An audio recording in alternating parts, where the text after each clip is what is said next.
You don't survive the city by opening your door to strangers.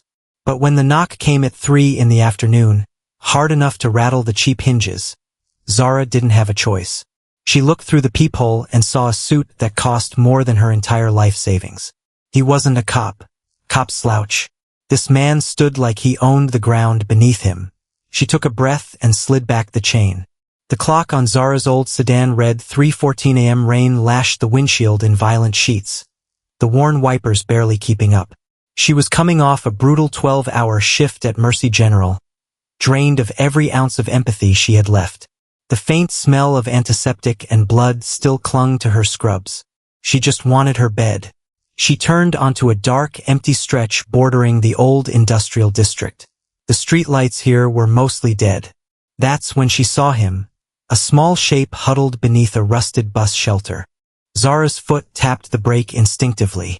It was a boy, maybe 7 or 8, soaked jacket plastered to his thin frame, knees pulled to his chest.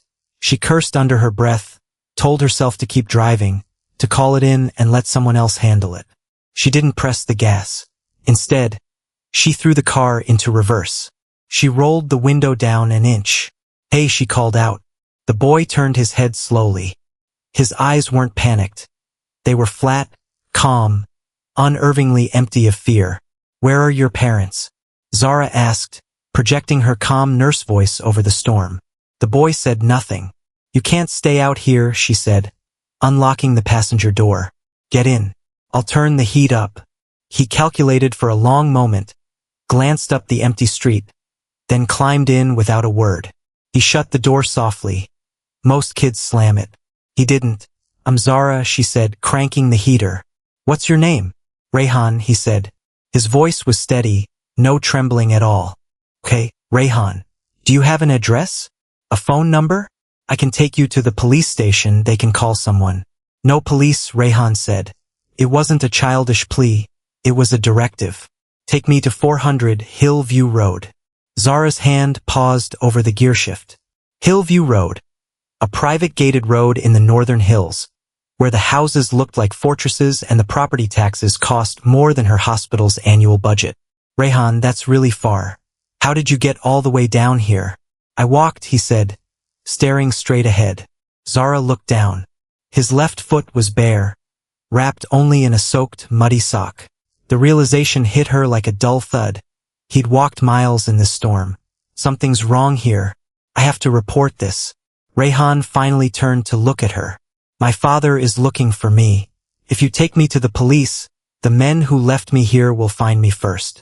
Take me to Hillview, please." A cold prickle ran down Zara's spine. The rational part of her screamed to drive straight to the nearest station. But looking at the bruised, freezing child beside her, the nurse in her overruled the cynic. "Seatbelt," she muttered, shifting into drive. The drive was silent and tense. Rayhan sat rigid, eyes scanning the mirrors, watching every passing headlight. When they finally reached the hills, the city's grit gave way to manicured lawns and towering trees. The road ended at a massive set of iron gates flanked by stone pillars. A security camera swiveled toward her car, and before she could speak into the intercom, the gates began gliding open on their own. "Stop here," Rayhan said, unbuckling his seatbelt. "I'm not leaving you at the gate. Let me drive you up." "No, it's better if they don't see your car." He opened the door and stepped out onto the wet stone driveway, one bare foot hitting the cold ground. Before shutting the door, he looked back. "Thank you, Zara." "Wait." She reached into her scrub pocket and tossed him a foil-wrapped granola bar, her dinner. He caught it, shut the door softly, and disappeared past the gates into the shadows of the estate. Zara drove home telling herself she'd done a good deed, that the boy was safe now, that she'd forget about it by morning. She was wrong about all of it. Zara woke to violent knocking against wood. 3 sharp, deliberate strikes. She grabbed the heavy flashlight from her nightstand and crept to the peephole.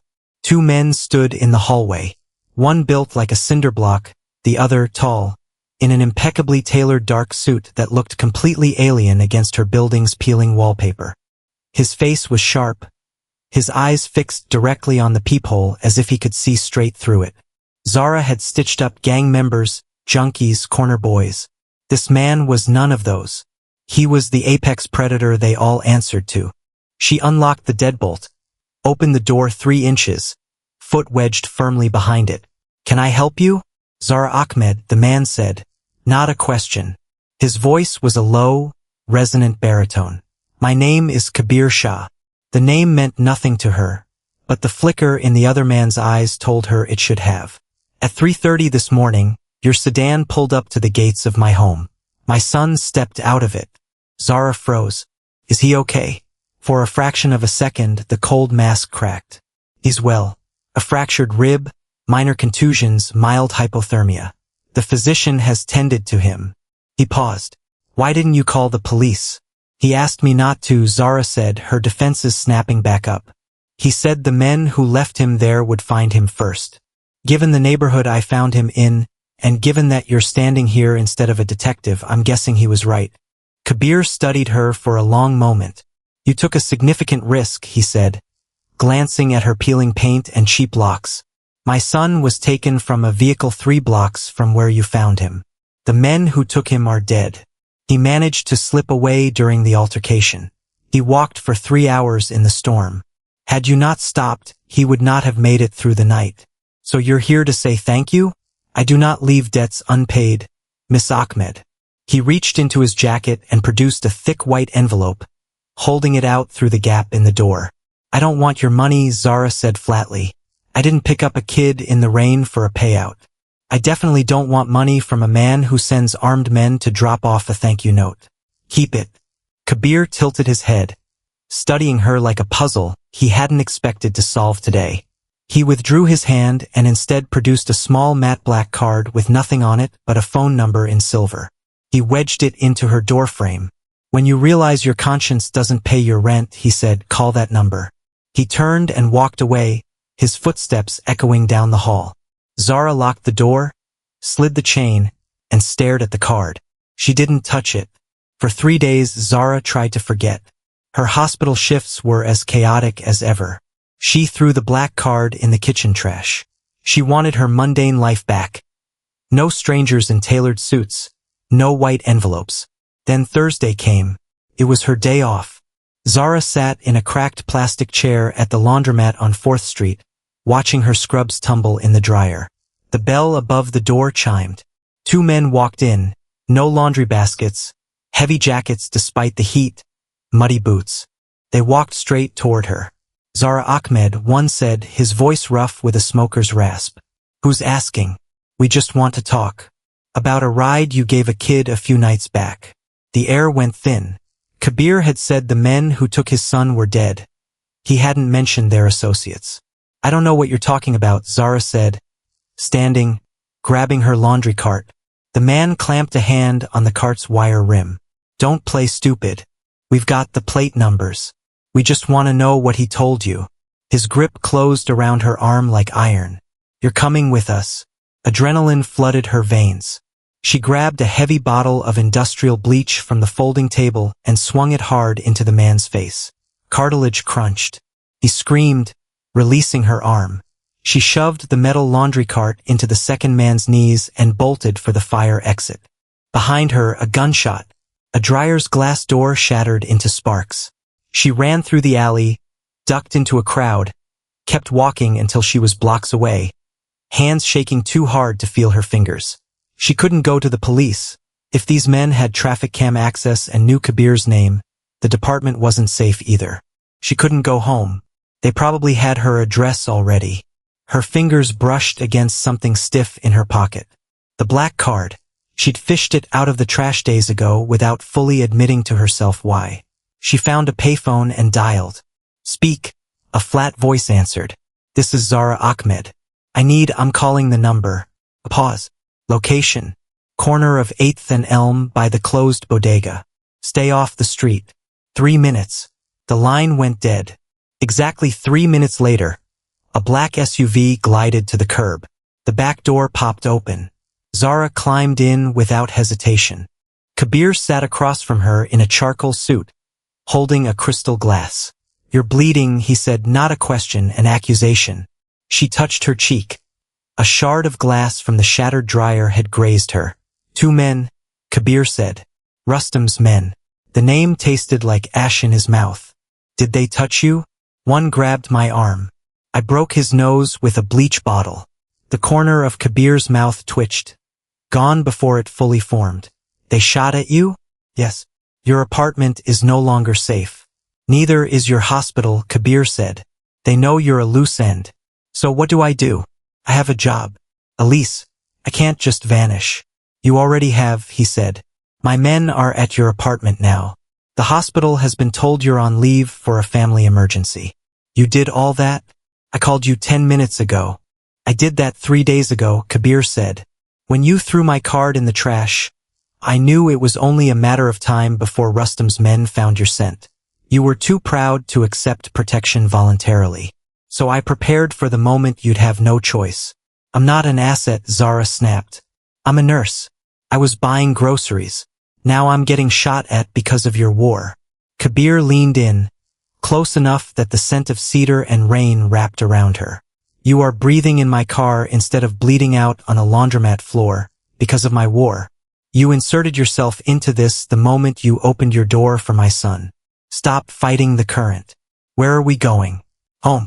The estate was a fortress disguised as a mansion.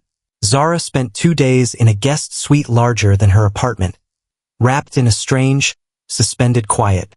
No heart monitors, no sirens. Just the hush of a house that ran like a military operation. On the second evening, Rayhan knocked softly, carrying a tray with 2 mugs of tea. You didn't eat breakfast, he said. Maria made this. They sat on the edge of the bed. I'm sorry, Rayhan said quietly. My father said Rustam's men shot at you because of me.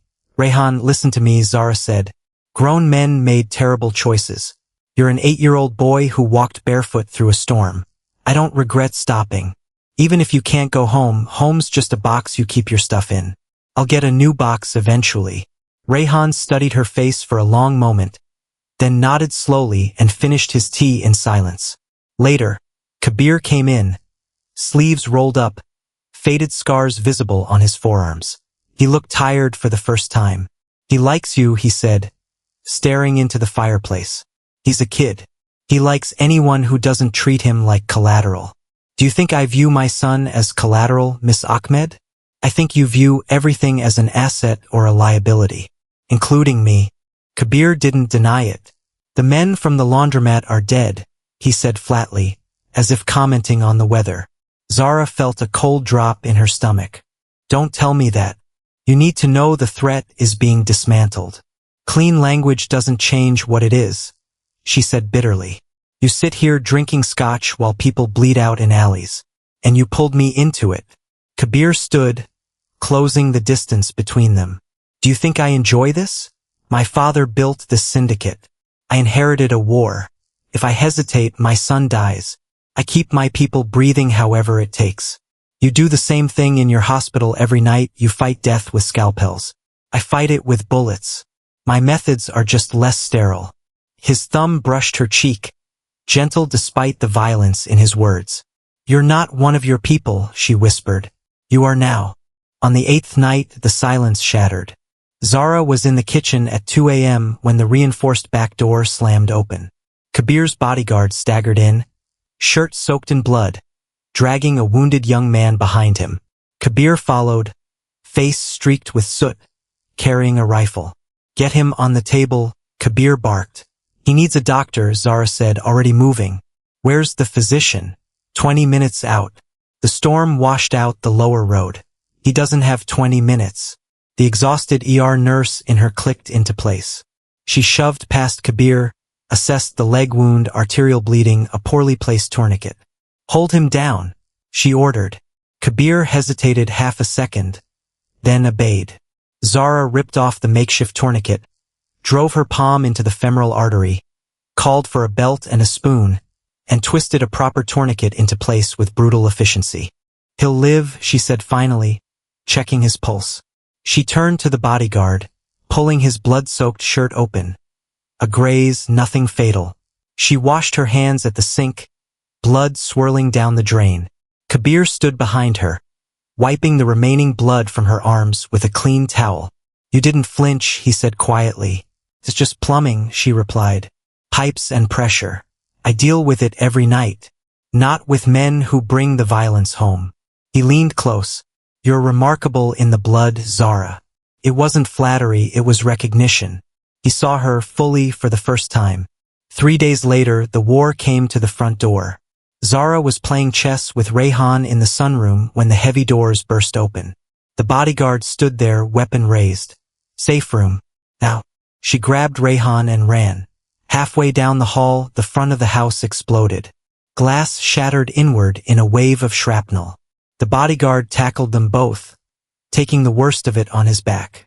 Go, he roared, shoving them toward the hidden door behind the library staircase. Inside the safe room, Rayhan trembled on the cot. Fortresses fall, he whispered. On the one working monitor, Zara watched the siege unfold. Smoke, chaos, bodies. Then Kabir stepped into frame, out of ammunition, fighting with brutal, desperate efficiency. 2 more attackers burst through the ruined doors. Kabir spun to face them, too slow. Gunfire lit the frame. He staggered, hit the wall and slid down, clutching his side. Zara stopped breathing. The bodyguard appeared from a side hallway and eliminated both attackers in 2 precise bursts. The radio crackled. Zara, the boss is hit. Bad. The doctor didn't make it. Bring him to the medical bay, Zara ordered, already moving. Rayhan, lock this door. Don't open it for anyone but me. The bodyguard carried Kabir into the private medical suite, ghost pale, shirt soaked through. Zara grabbed trauma shears and shredded his shirt open. Lower left quadrant, the bodyguard panted. Exit wound in the back. Missed the spine, I think. No anesthesiologist. No surgical team. Just her hands, a sterile tray, and years of instinct. I have to clamp the bleeder, Zara said, snapping on gloves. Kabir, look at me. This is going to hurt more than anything you've felt. Hold him down. Kabir gripped the steel rail of the table, knuckles white. Zara poured iodine directly into the wound. His whole body went rigid, a guttural sound tearing from his throat. But he didn't let go. She plunged her hands into the wound and got to work. By 4 a.m. the war was over. Without Rustam, whose body lay bleeding in the foyer, his men surrendered before sunrise. Zara sat in a plastic chair beside the medical bed, scrubbed stiff with dried blood, watching the heart monitor beep steady and sure. Kabir looked hollowed out but alive. The clamps had held. His eyes opened slowly. You're still here, he rasped. Don't flatter yourself. The roads are closed. A faint smile touched his lips, then a wince. Rustam is dead. The house is secure. He closed his eyes, and when he opened them again, the cold mask was gone completely. In the top drawer of my study desk, he said slowly, there's an envelope. A new name. A clean record. A house somewhere quiet, far from all this. Enough money that you never work a double shift again. Your debt is paid, Zara. You're free to go. She imagined it. Quiet streets, a normal clinic, a life where she didn't flinch at loud noises. It sounded like a graveyard. She stood, walked to the bed, and pulled the worn black card from her pocket, holding it up so he could see it. Probably rains there too, she said. Kabir's breath caught. His eyes searched her face for hesitation and found none, only a mirror of his own resolve. She leaned down slowly, pressing her forehead to his. I'm staying, she whispered, but if you ever try to send me away again, I'll pull out every stitch I just put in you. Understood? A pained, broken laugh escaped him. His good arm came up, fingers tangling in her hair, pulling her close. Understood. She had given a lost stranger a ride home. In doing so, she'd found her own. The end.